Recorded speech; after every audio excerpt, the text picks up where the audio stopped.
Welcome to Tenor Tech, where I solve the problems you didn't even know you had. You start by confirming both SIMs can receive SMS or call verifications. That's non-negotiable. Once done, enable your phone's dual apps or install a reputable app cloner. This creates a separate Truecaller instance. Make sure Truecaller is installed and you register the first number immediately so the app stores permissions properly. You do this now because the clone will inherit fewer permission prompts, and verifying the primary account first prevents conflicts when you add the second number.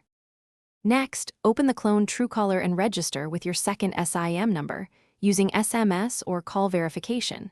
Give the app required permissions for calls, contacts, and SMS so it can identify callers.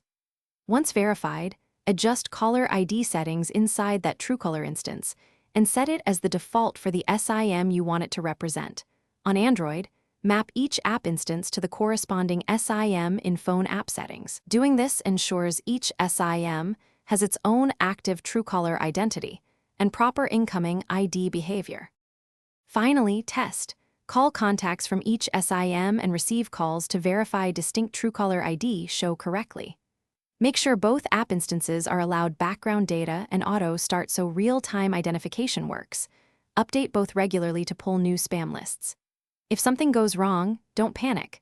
Try the alternate verification method, voice call, clear the app cache, or reinstall the cloned instance. Also confirm your network/SIM can receive international SMS if applicable, because failed verification is the most common blocker.